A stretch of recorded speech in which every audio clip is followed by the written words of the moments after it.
Bienvenue dans l'Africa Newsroom, votre émission de débat et d'analyse consacrée cette semaine à la bancarisation. Le dossier du jour, la problématique du financement des PME, les petites et moyennes entreprises sur le continent africain.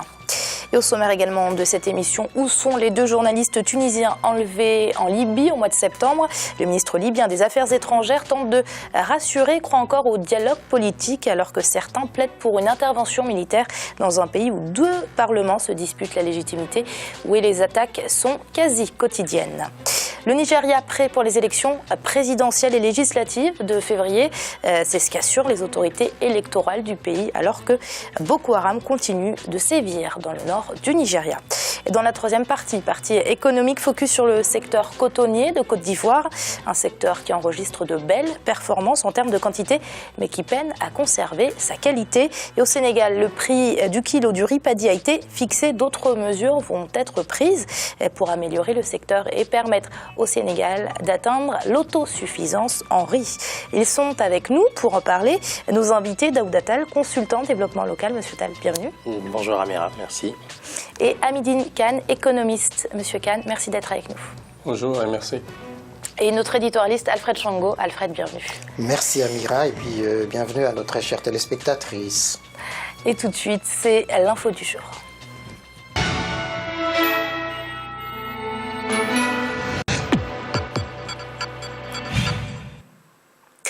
Les deux journalistes tunisiens Sofiane Chourabi et Nadir Ktari, retenus en otage en Libye, seraient toujours en vie. Le ministre des Affaires étrangères du gouvernement libyen basé à Tripoli, Mohamed El-Rihani, a tenu à rassurer le président tunisien. Il promet d'apporter de nouvelles informations sur leur situation. Plutôt optimiste, il estime même que le dialogue est encore possible pour sortir le pays de la crise dans laquelle il est plongé depuis la destitution de Mouammar Kadhafi. Le point tout de suite avec ce sujet d'Amina Tadiak. Que sont devenus les journalistes tunisiens Sofiane Chourabi et Nadir Gatri, enlevés en septembre 2014 dans l'est de la Libye par un groupe islamiste, annoncés morts par un site libyen. La nouvelle a été démentie par les autorités de Tripoli qui espèrent un dénouement positif. J'ai rassuré le président tunisien, nous n'avons pas confirmé ces informations et si Dieu le veut, il y aura quelques nouvelles positives, pas comme celles que nous avons entendues. Il n'y a pas d'informations pour confirmer que ces deux personnes ont été tuées et nous nous occuperons de la question. Nous avons mis sur pied une cellule pour suivre cette question au sein du ministère de la Justice et du ministère de l'Intérieur. Le ministre condamne l'enlèvement des deux journalistes et affirme que le dialogue serait le seul moyen de ramener la paix dans le pays.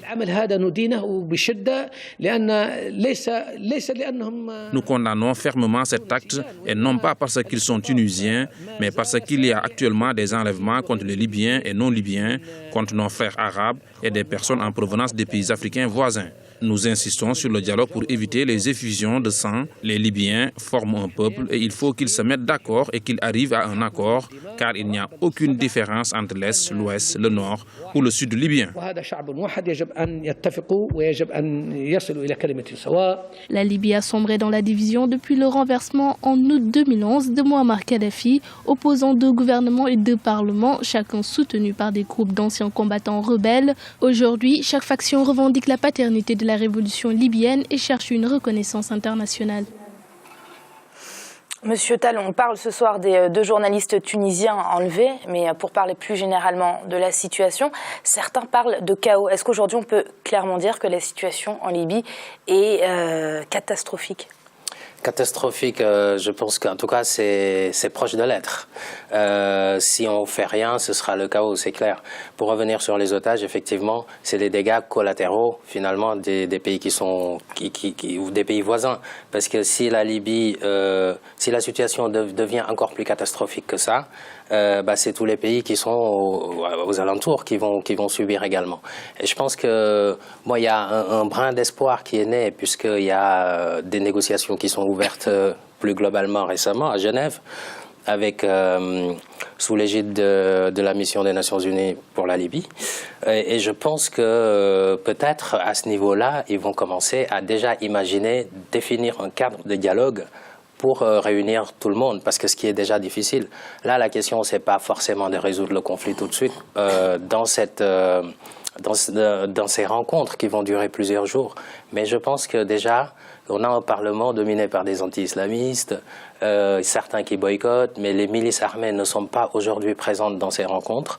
Toute la classe politique et la société civile libyenne n'est pas présente, mais espérons qu'au moins qu'un cadre puisse être défini pour avancer petit à petit vers la recherche de solutions dans le conflit. Ce qui me paraît être important à deux niveaux, deux objectifs pour moi en fait, c'est la résolution politique du conflit et ensuite amorcer peut-être un gouvernement d'union nationale. Ça semble être les mesures auxquelles on s'attend dans ces négociations qui viennent d'être ouvertes à Genève. Monsieur Khan, est-ce qu'on est en droit d'attendre beaucoup de ces négociations ? Oui, moi je crois qu'il faudra attendre beaucoup de ces négociations parce que sinon le chaos va s'installer durablement en Libye.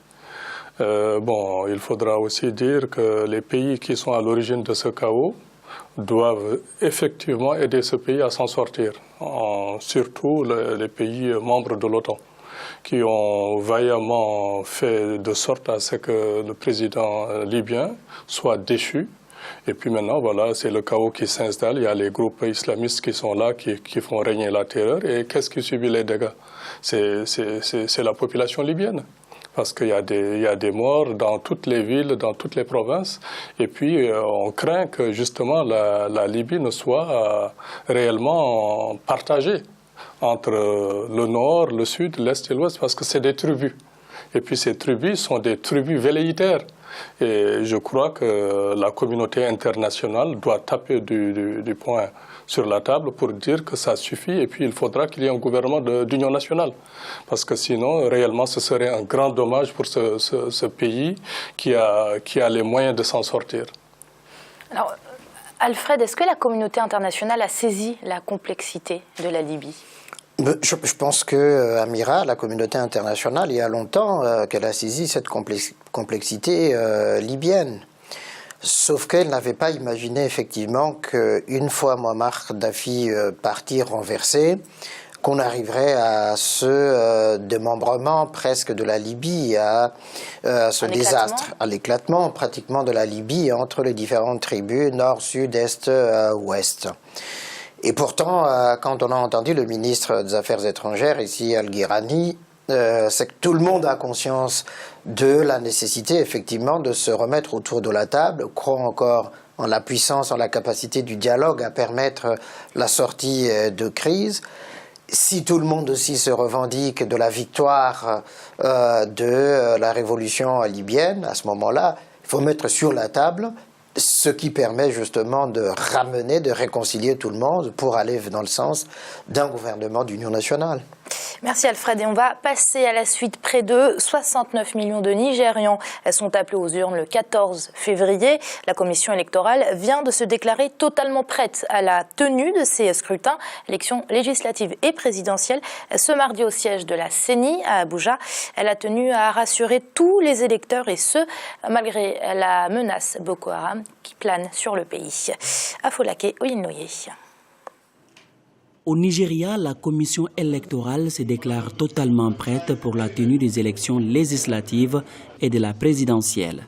14 candidatures sont enregistrées pour l'élection présidentielle du 14 février.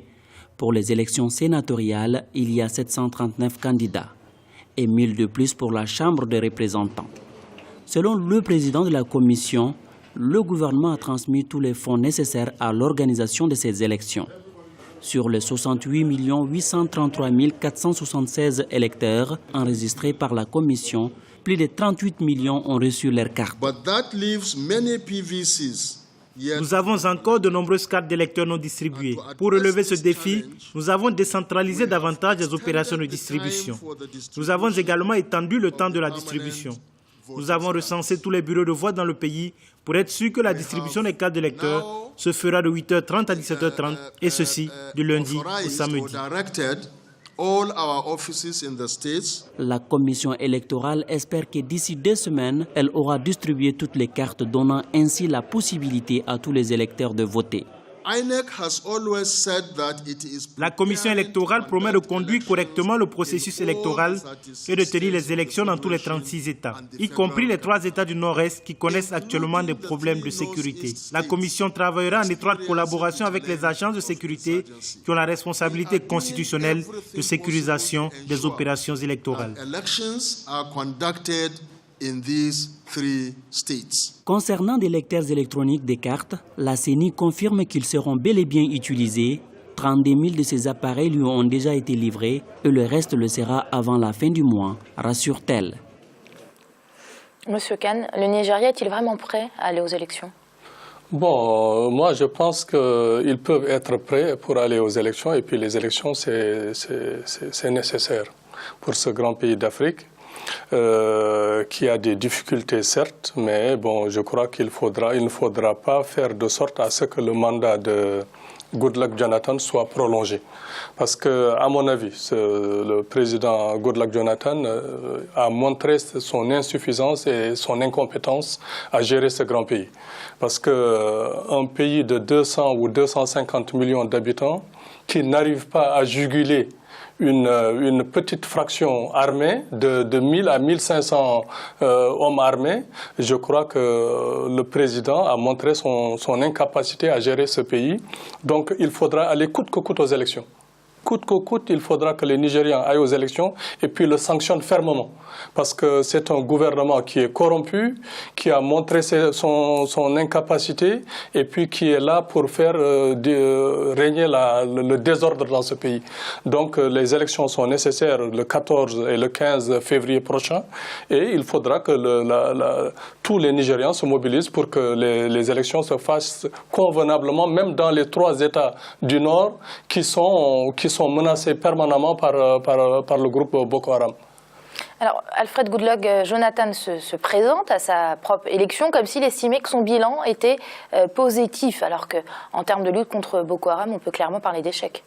C'est tout à fait cela, hein, Amira, c'est un échec absolu. Il n'a pas su prendre vraiment la mesure de la dangerosité de Boko Haram, même s'il s'est rendu aujourd'hui dans le Nord, mais s'il y a longtemps qu'on l'y attendait. Donc au fond, tout se passe comme si effectivement tout allait bien dans le meilleur des mondes, en tout cas pour Jonathan Goodluck. Et que donc, naturellement, il s'intéresse plus à sa réélection qu'à régler cette question centrale et capitale. Il a toutes les chances d'être réélu parce que son adversaire aussi en face, malheureusement, n'est pas aussi charismatique. Et puis, ça fait longtemps qu'il a quitté le pouvoir. Et on aimerait effectivement qu'il y ait eu quelqu'un d'autre en face de Goodluck Jonathan pour apporter véritablement la contradiction et puis montrer les limites de Goodluck Jonathan. Bon, j'espère que l'intelligence et la sagesse des Nigérians va quand même jouer là-dessus pour élire celui qu'ils jugeront être le meilleur des 2 candidats qui sont en face. Monsieur Tall, on peut clairement dire que Boko Haram, ça va être défavorable à la réélection de Goodluck Jonathan. En tout cas, on l'espère. Enfin. Oui, non, je pense que là, au niveau de son bilan, c'est quand même un point noir, on va dire. Maintenant, moi, ce que je vois de positif, c'est que le pays va vers les élections. Parce que bon, dans des cas comme ça, en Afrique, souvent, on tombe dans tout ce qui est putsch, etc. Et là, il y a une volonté d'aller aux élections. Bon, ça me semble quand même déjà une idée intéressante. Maintenant, comment organiser des élections dans ces conditions-là où Boko Haram sème la terreur au nord et tout ça? Bon, c'est un petit peu compliqué. Je rejoins aussi l'analyse d'Alfred et de M. Khan également, qui soutiennent que la situation est très délicate et que le président n'arrive pas effectivement à assumer son rôle comme il faut. Et donc je pense que ce serait bien qu'il y ait un vent de changement, je ne sais pas comment, puisque le général Buhari n'est pas forcément très populaire malgré sa capacité à lutter contre la corruption. C'est l'image que le peuple nigérien lui donne, mais on verra bien dans un mois ce qui va se passer. Et ce sera le mot de la fin puisque nous allons marquer une courte pause. On se retrouve très vite pour la deuxième partie de l'Africa Newsroom et le dossier du jour consacré au financement des PME, les petites et moyennes entreprises. À tout de suite.